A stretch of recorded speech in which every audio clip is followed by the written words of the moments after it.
सीख दाऊद में आज सबकी सलामती हो। तीसरा कलमा मोहब्बत का कलमा है। आइए मेरे साथ सबसे पहले मोहब्बत का कलमा देखते हैं कि कैसी मोहब्बत थी और किसके साथ थी।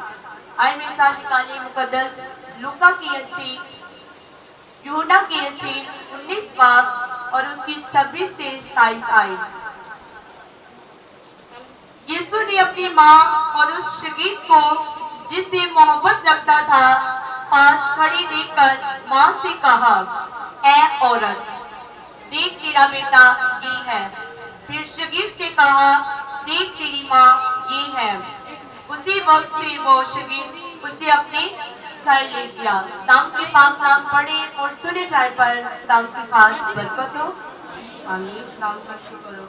मेरे अजीजों, बाइबल मुकद्दस में देखते हैं कि खुदा ने दुनिया से ऐसी मोहब्बत की है कि उसने अपना इकलौता बेटा बख्श दिया ताकि जो कोई उस पर ईमान लाए हलाक ना हो बल्कि हमेशा की जिंदगी पाए। इसी तरह जब मसीह की मोहब्बत पर गौर करती है तो उसने दुनिया से ऐसी मोहब्बत रखी है कि अपने आप को खुशबू की मानित नजर कर दिया है। हम देखते हैं कि उसकी जिंदगी में कोई ऐप नहीं था, ना तो वो खूनी था, ना तो उसने कोई कत्ल किया था, ना तो वो चोर था। फिर भी वो बनी आदम के लिए, इंसानी नस्ल के लिए, आपके लिए, मेरे लिए और हम सब के गुनाहों को उठाया और सलीब पर चढ़ गया। हम सबको गुनाहों को उठाया और सलीब पर चढ़ गया। ये एक बाप की मोहब्बत जो कि रूहानी थी और फिर जो दुनिया से मोहब्बत थी और इसके साथ साथ वो अपनी माँ से भी मोहब्बत करते थे। उन्होंने आज हमें दुनियावी तौर पर भी सिखाया है। सलीब पर अपने रिश्तेदारों की फिक्र करती है, अपनी माँ की फिक्र करती है और जब अपनी माँ को देखती है कि वो दुखी है, गम से निराल है, गम से घिरी पड़ी है, तो अपनी माँ की जिम्मेदारी उस शगीद को देती है जिससे वो प्यार करते थे। फिर अपनी माँ को देखकर कहा कि ऐ औरत, देख तेरा बेटा ये है। और शगीद से जिससे वो प्यार करते थे उससे कहा, देख तेरी माँ ये है। ऐ औरत, जब खुदा ने वहाँ ऐ औरत करके बुलाया तो अब्रानी में इसका मतलब है ऐ मोजिस खतून। तो वहाँ पे बहुत से लोग हैरान हो गए कि खुदा ने अपनी माँ को ऐ औरत करके क्यों बुलाया, क्योंकि इसका इब्रानी में मतलब है ऐ मोजिस खतून। जब यीशु से दुनियावी तौर पर भी फिक्र करती है अपने खानदान की, अपने रिश्तों की, अपनी माँ की और फिक्र करते हुए अपनी माँ की जिम्मेदारी उस शख्स को देती है, अपने वो शगीद को देती है जिससे वो प्यार करती है। इसीलिए हम पर भी ये लाजिम है कि हम इस दुनिया में रहते हुए बेशक हम रूहानी हैं या जिस्मानी हैं, हमें अपने रिश्तों की पासदारी करनी है, अपने वालिदैन से प्यार करना है, अपनी माँ की और अपने बाप की इज्जत करनी है, उनकी फरमाबरदारी करनी है, उनकी ताबेदारी करनी है और उसके साथ साथ उनकी वफादार भी रहना है। ये बात हमें कलामी हक से मिलती है। आइए मेरे साथ निकालें खुरूज की किताब 20 बाब और उसकी 12 आयत। तो अपने बाप और अपनी माँ की इज्जत करना ताकि तेरी उम्र उस मुल्क में जो खुदावंद तेरा खुदा तुझे देता है दराज हो। ये सारी वो बातें थी जो कलाम में लिखी गई थी, जो पेशन गोइयां थी वो पूरी हो रही थी और यीशु मसीह ने शरीयत के हिसाब से भी इसको मद्देनजर रखते हुए इसको पूरा किया और हमें दुनियावी तौर पर भी सिखाया और रूहानी तौर पर सिखाया।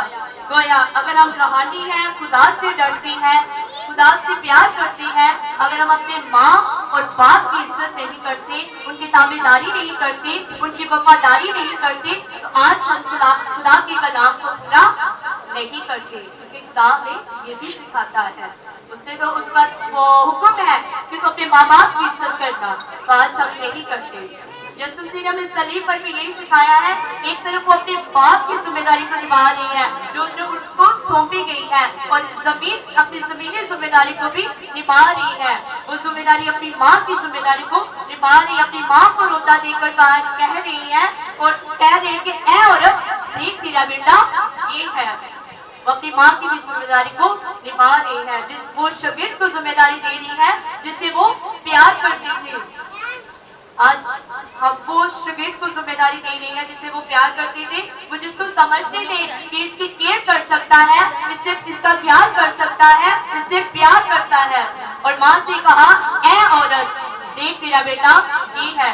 یہ بات خروج کی کتاب ہمیں بتاتی ہے کہ تو اپنے باپ اور اپنی ماں کی عزت کرنا تاکہ تیری عمر دراز ہو جو خداوند تیرا خدا تجھے دیتا ہے. اور پھر افسیوں کے پولس رسول کا نام خط 6 باب اور اس کی پہلی آیت میں لکھا ہے کہ اے فرزندوں خداوند میں اپنے باپ اپنی ماں کے فرما بردار رہو کیونکہ یہ واجب ہے. اور انسان کی کتاب 3 باب پہلی آیت اور دوسری آیت میں لکھا ہے اے میرے بیٹے میری تعلیم کو فراموش نہ کر بلکہ تیرا دل میرے حکموں کو مانے.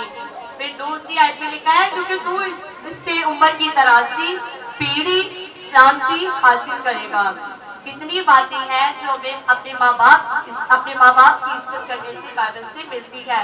اور کلام اس بات کی ہمیں بار بار ہمیں بتاتا ہے کہ تم اپنے باپ اور اپنی ماں کی عزت کرنا. میرے بہن بھائیوں یہاں پر لازم ہے ہم دنیا میں رہتے ہوئے عمر کی دراز پیڑھی سلامتی اور چاہتے ہیں کہ ہم سرفراز کیے جائیں تو ہمیں کلام کو پورا کرنا ہے. اور وہ کلام کیا ہے؟ خدا ہمیں کیا بتاتا ہے کہ تو اپنے ماں اور باپ کی عزت کرنا تبھی ہماری عمریں دراز ہوگی, ہم پیڑھی حاصل کریں گے, ہم سلامتی حاصل کریں گے. کیونکہ کلام کہتا ہے کہ جب ماں اور باپ دعا کرتے ہیں تو وہ دل سے کرتے ہیں اور وہ آسمان کی دلیچوں کو گزرتی ہوئی چاہتی ہے. ماں کی دعائیں آپ کو سرفراز کر سکتی ہیں, ماں کی دعائیں آپ کو سربلند کر سکتی ہیں, ماں کی دعائیں سے آپ عمر کی درازی حاصل کر سکتے ہیں.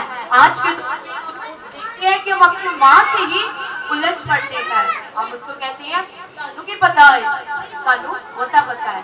یا آج کے دور کی بات کر رہی ہوں میں, وہ ماں جو ہمیں بچپن میں چلنا سکھاتی ہے, سوال بناتی ہے, آج کوئی ماں سے بات کرنے سے ڈرتی ہے. کیوں؟